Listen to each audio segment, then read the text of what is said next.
La Fundación ACN presenta en Hablar con Jesús, Héroes de nuestro tiempo, noticias y testimonios de la iglesia sufriente y necesitada alrededor del mundo.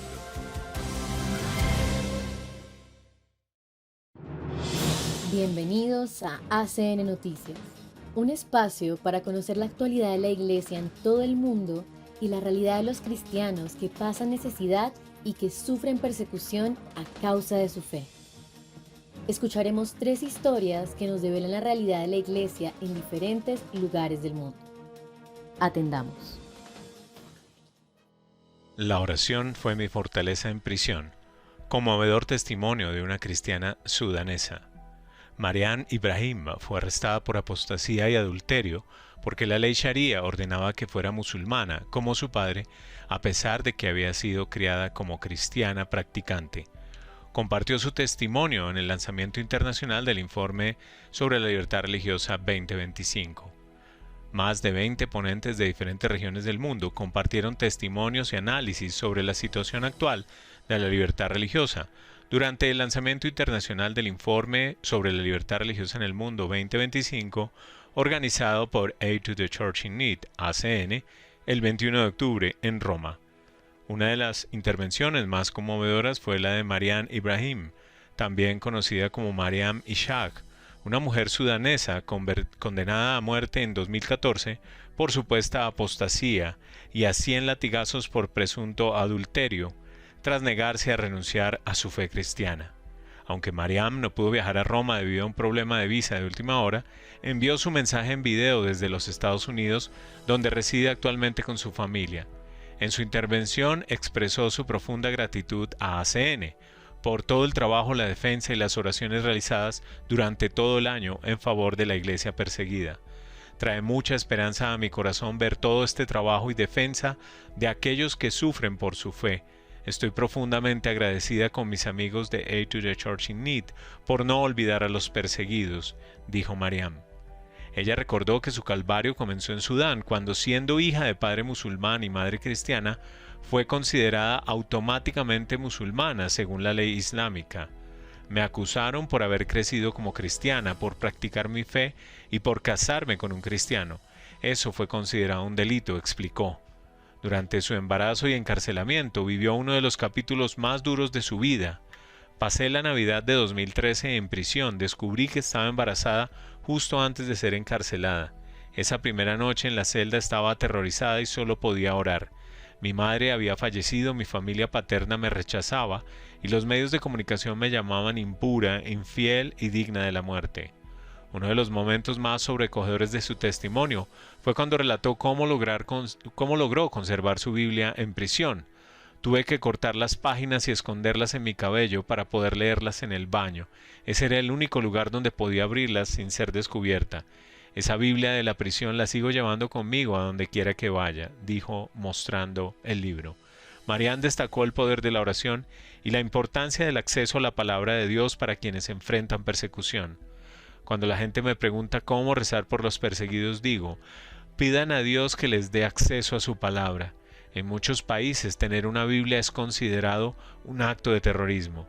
Pero la Biblia no es una amenaza, es la historia de la salvación para todos los pueblos. Su liberación fue posible gracias a la mediación del gobierno italiano y al apoyo de la comunidad internacional. Antes de salir de Sudán, Mariam y su familia se refugiaron durante un mes en la Embajada de Estados Unidos en Jartum. Estoy agradecida de que mis hijos estén a salvo, mi familia está a salvo y ahora tengo una misión: usar mi voz para aquellos que todavía sufren por causa de su fe, dijo durante el lanzamiento del informe sobre la libertad religiosa 2025. La persecución trae un dolor inimaginable, pero Dios siempre da fuerza. Rezo para que el trabajo de ACN siga creciendo, para que el mundo escuche nuestras historias y para que la Iglesia nunca deje de rezar por los que están en prisión, concluyó. El informe sobre la libertad religiosa en el mundo 2025 de ACN revela que más de 5.400 millones de personas, casi 2/3 de la población mundial, viven en países con graves violaciones de la libertad religiosa. De los 196 países analizados entre enero de 2023 y diciembre de 2024, 62 registraron violaciones graves. 24 con persecución sistemática y 38 con discriminación generalizada basada en la fe. Al igual que San Pedro, fui liberada por un milagroso terremoto, afirma una cristiana pakistaní. Shagufta Kausar fue condenada a muerte por supuesta blasfemia y pasó más de 8 años en prisión. Recientemente compartió su historia en Roma en la presentación del informe sobre la libertad religiosa 2025. Durante el verano de 2013, una turba irrumpió en la sencilla casa en la que vivían Shagufta Kausar y su marido paralítico Shafta Emanuel, junto con sus 4 hijos. Entre los que la buscaban y acusaban de blasfemia había civiles y policías. Ella y su marido fueron golpeados y llevados a la comisaría, donde fueron torturados. Allí supieron que Shagufta estaba acusada de enviar un mensaje de texto blasfemo, nada menos que al presidente del Colegio de Abogados de Pakistán, un hombre al que esta pobre mujer cristiana nunca había conocido en su vida y cuyo contacto no tenía. Fue una persecución por causa de mi fe.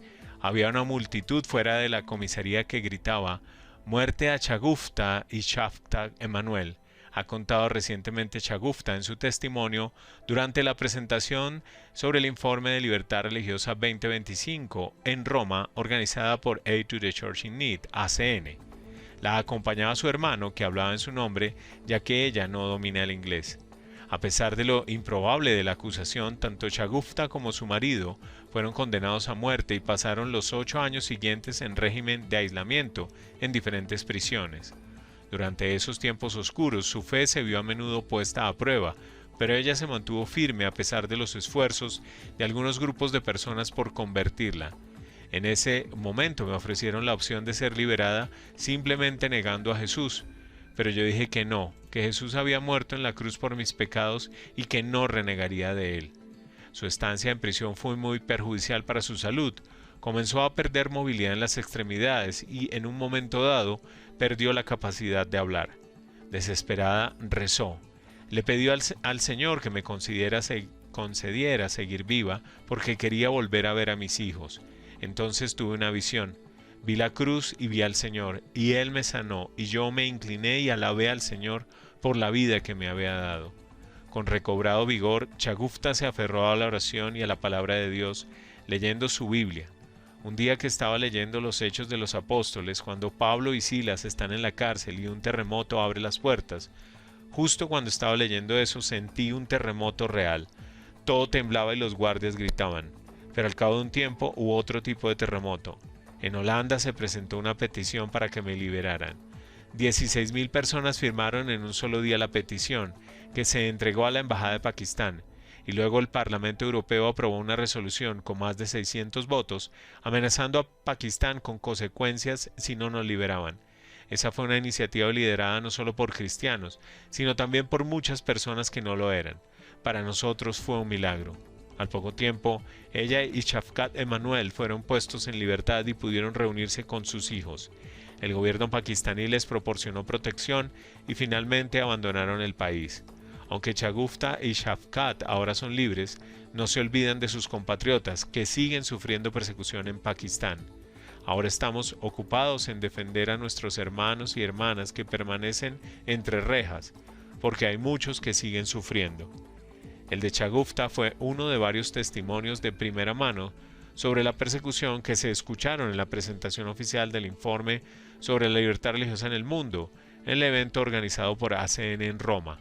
Tras la conferencia, la mujer pakistaní tuvo la oportunidad de reunirse con el Papa León XIV en la audiencia general del miércoles y entregarle un ejemplar de su libro On the Threat of Death, A Mother's Faith in the Face of Injustice, Imprisonment and Persecution.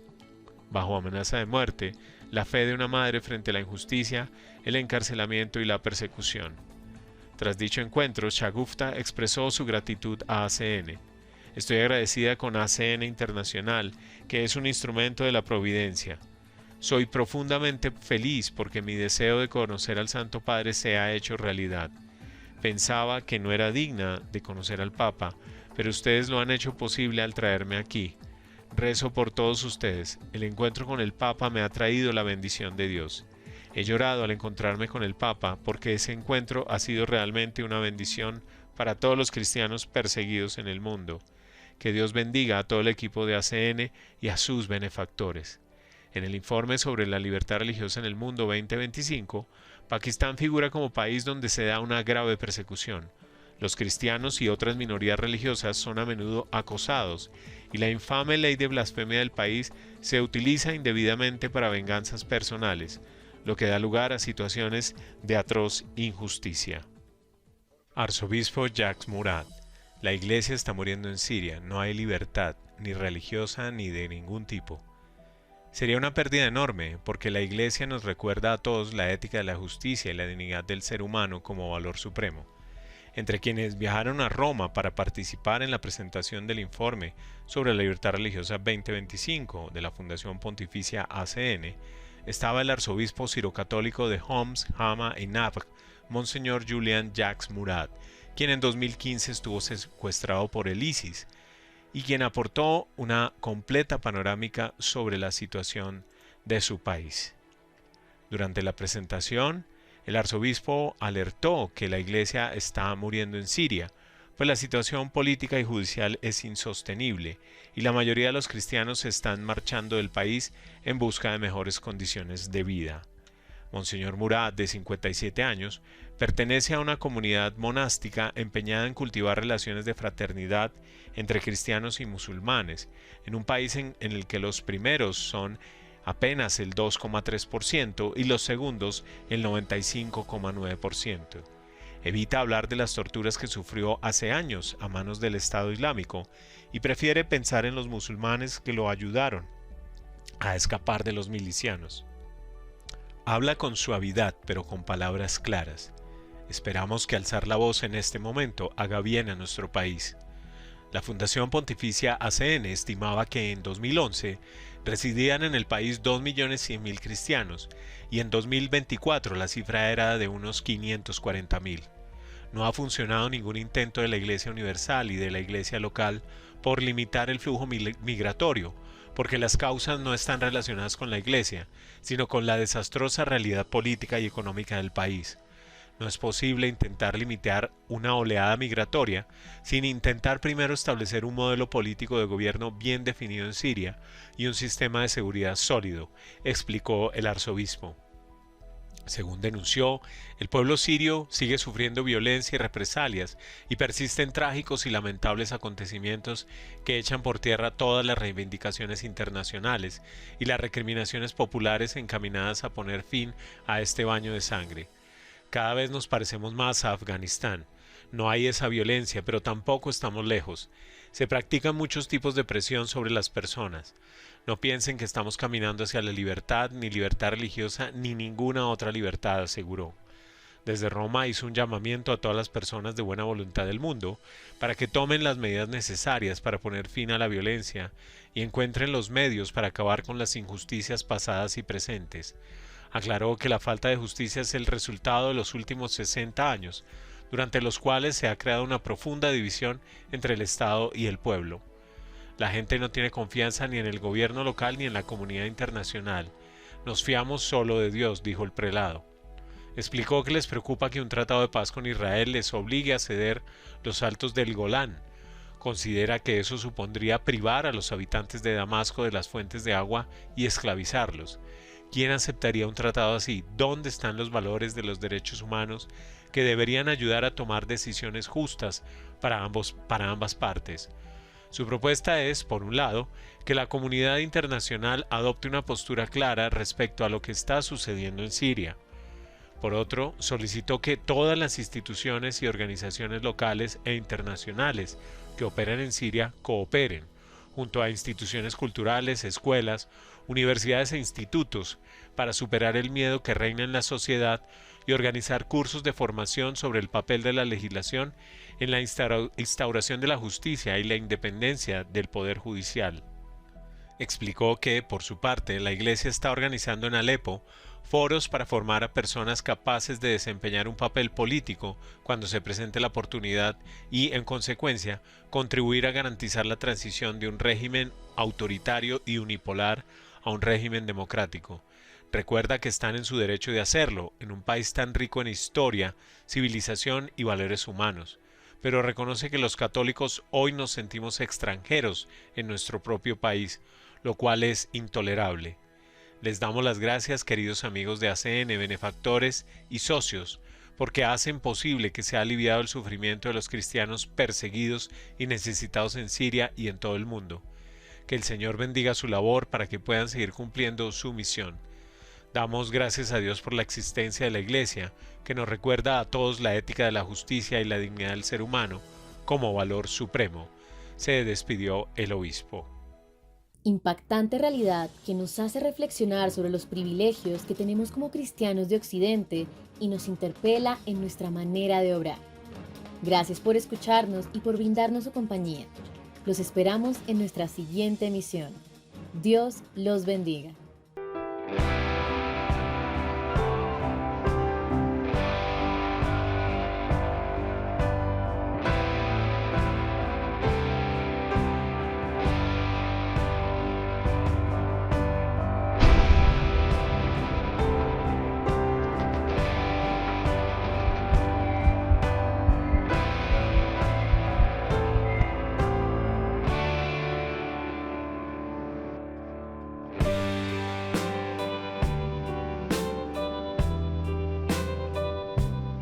Bienvenidos a No los olvidamos, puente de amor para la Iglesia con la Fundación ACN. En este espacio honramos a los hombres y mujeres valerosos de nuestra Iglesia que llevan el amor de Cristo a quienes más lo necesitan.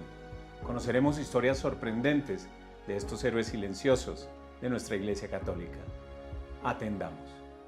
Hay muchas regiones en todo el continente americano donde la fluidez de poblaciones genera pues ciertas dificultades, retos, como hemos estado hablando.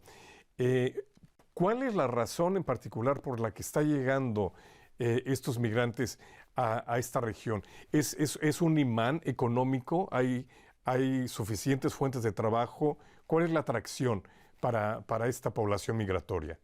Ha sido claramente lo laboral económico. Cuando era la diócesis total, por ejemplo, toda la zona de abajo, que ahora ya no es la diócesis, o sea, sigue siendo la diócesis de Rawson, donde también ustedes ayudan muchísimo, era toda la cuenca petrolera. Entonces, ahí estaba más vinculado, en primer lugar, en nuestra Argentina, a la zona catamarqueña y del norte, que ha encontrado cierta conexión con eso, aunque en el norte no hay petróleo. Y latinoamericanos ha sido venezolana particularmente hacia allá. En esta zona pareciera que hay cierta vinculación geográfica con algunas zonas de Bolivia que los ha hecho sentir cómodos, pero sobre todo han venido buscando trabajo. Una zona de la diócesis nueva tiene una gran fábrica de aluminio y otra zona es toda la zona de huertas del río Chubut. Los galeses se han replegado de la parte de huerta, se han quedado solo con la ganadería y toda la parte de horticultura la han tomado los bolivianos, por ejemplo. Entonces, en eso han encontrado un lugar. Por eso se han quedado. Estamos transitando uno de los peores años de la Argentina, así que no es que ahora esto les sirva para el hoy, les ha servido hace unos años cuando estábamos mejor y de hecho siempre la familia boliviana viene parte y deriva dinero a su familia Claro. en Bolivia, cosa que ahora no puede hacer, ¿no? En general, en toda la región, padre, ¿cuál es la situación socioeconómica? Nosotros estamos pasando un momento muy, muy cerquita, si ya no es de hiperinflación, lo cual significa muchísima angustia, más Claro. allá de lo macroeconómico, de las dificultades macroeconómicas por la deuda enorme externa, en el cotidiano la gente está muy, muy apretada. Nosotros tenemos mucho trabajo de misión en las zonas más vulnerables, ¿no? Tenemos centros de ayuda y de contención, donde está todo lo humano solidario, de trabajo con la violencia de género, con los abusos, con la mujer, también el tema de adicciones, de violencia, de búsqueda de trabajo, de emprendimientos, y al lado los procesos de catequesis religiosos, evangelización. Entonces, en esos espacios donde hacemos las rondas de mujeres, donde hay terapeutas, donde hay asistentes sociales, cada vez más la conversación se desvía a los precios de las cosas, a pasarse lugares donde todavía no subió. realmente es preocupante. De los años que yo estoy acá, es el primer año que nosotros no podemos cerrar durante este tiempo estival, que es el tiempo de vacaciones, no hemos podido cerrar ningún centro, porque a todos recurre gente buscando alimento, buscando cosas de nutrición. Nosotros tenemos centros de nutrición infantil también y de estimulación temprana de la niñez. Entonces, es muy significativo la contribución que hace la Iglesia en estos servicios sociales. Enorme, enorme. Hoy ejercemos un principio de subsidiariedad sobre lo que tendría que hacer el Estado, que sería imposible, ¿no? Nosotros tenemos en los centros de primera infancia, por ejemplo, el tema de la nutrición infantil y de la primera niñez.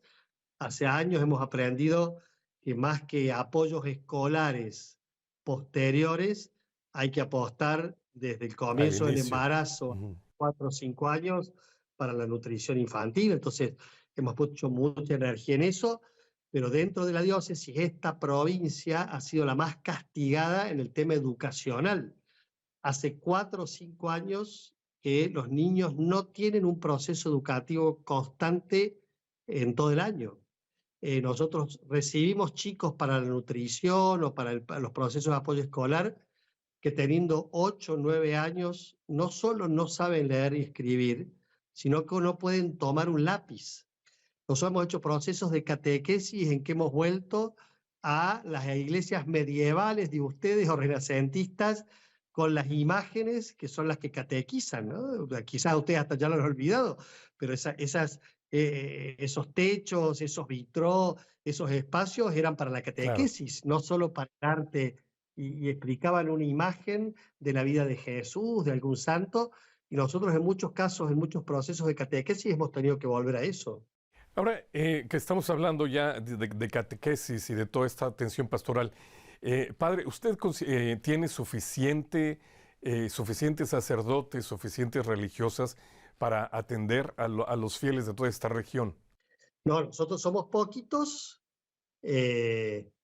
Yo soy naturalmente esperanzado, así que nunca Se le nota, padre. en mi análisis va a ser más para abajo que para arriba. Alcanzan justo con algunos sobreexigidos, con misas a 400 kilómetros Wow. entre la mañana, el mediodía y la tarde, ¿no? Eso es evidente. Ustedes ayudan y gracias a Dios pueden ayudar con la manutención de hermanas religiosas mexicanas que están en lugares extremos de periferia y que nos ayudan. Las hermanas de San Juan Bautista hacen una tarea loable en lugares periféricos de misión, porque son misioneras de celebración y de catequesis, ¿no? Y ustedes nos ayudan mucho en eso. Y después, bueno, nos cuesta muchísimo la cantidad que tenemos. Nosotros tenemos un trabajo laical muy grande, ¿no? Muy comprometido.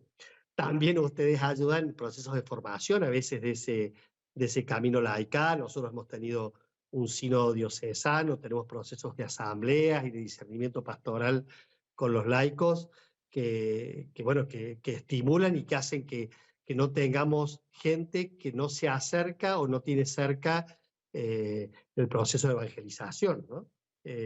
Nosotros tenemos misioneros insertos en la zona de la meseta, aparte de la labor y la misión salesiana, bueno, a veces la meseta son 25 grados bajo cero y no hay gas natural y no hay nada, ¿no? Entonces, en esos contextos se suben al auto, hacen 500 kilómetros para llegar a una pequeña población lejana, ¿no? Y en eso realmente es admirable. Ojalá pudiéramos tener no solo más agentes pastorales, sino también disposición de fondos para pagar ese combustible, ¿no? A veces no tenemos para pagar el combustible. Claro.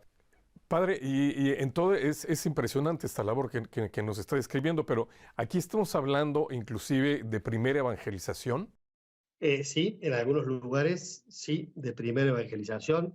Digo, por la realidad de la Patagonia, que ha tenido una evangelización de jesuitas, de salesianos, que se han replegado ya en el último tiempo, pero sobre todo por la realidad de la inmigración también, ¿no? Nosotros tenemos muchos bautismos de adultos, por ejemplo, que es extrañísimo en otras zonas de la Argentina. Y toda esta labor la llevan a cabo en gran parte estas religiosas. Las religiosas, los agentes pastorales laicales y el puñado de sacerdotes y de diáconos permanentes que tenemos, ¿no? Está bastante articulado por centro urbano y desde ahí la misión hacia los lugares más alejados, como puede ser la meseta chubutense, que es nuestra gran preocupación porque es lo más extenso, lo más despoblado también. Ahora, en la Fundación Ayuda a la Iglesia Necesitada tiene la posibilidad de dar algo de apoyo, pero en general la situación económica de la diócesis es difícil, padre. Ustedes constantemente tienen ese reto de cómo cubrir con sus gastos. No, digo, no puedo cubrir con los gastos.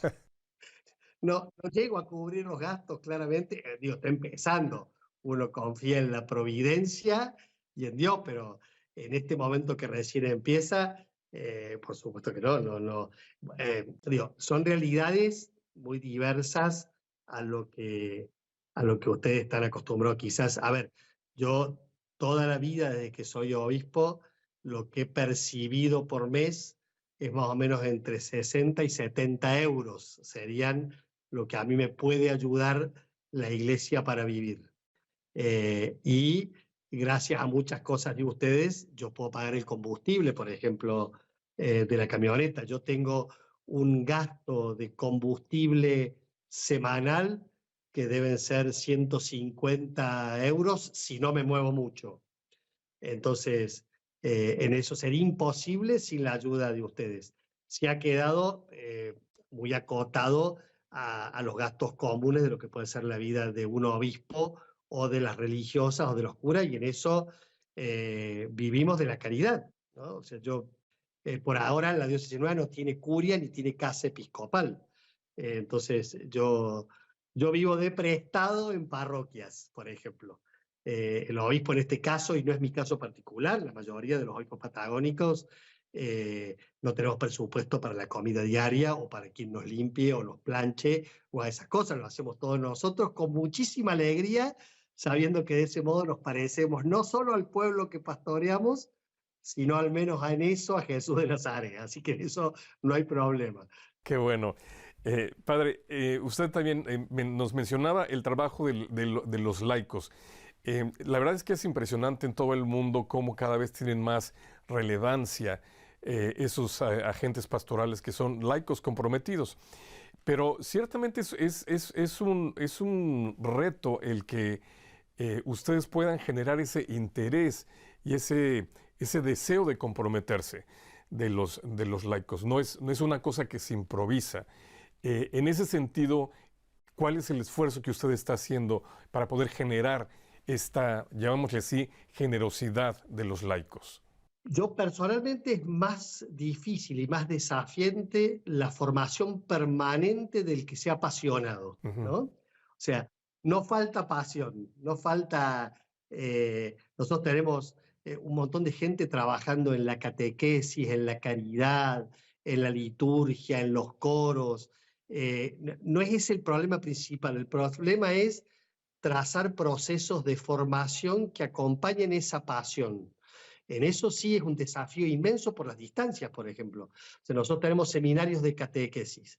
A mí me gusta que algunos laicos y algunas personas, curas o religiosos, puedan hacer formaciones específicas, como puede ser una tecnicatura en Biblia, en liturgia, que hoy a veces es más fácil que tenga mucho modelo virtual.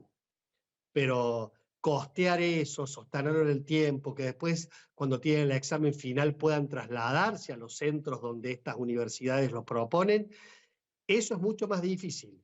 La pasión por el servicio, la pasión por la cercanía está y realmente uno dice, en cada misa, aunque uno se vaya a 500 kilómetros, quien lee el guión, quien lee las lecturas y las ha preparado bien, quién ha preparado los cantos, quién ha puesto un signo, el catequista que se preocupa por procesos formativos, el que busca material desde Bolivia para que sea un lenguaje más cercano a la comunidad boliviana, todo eso está.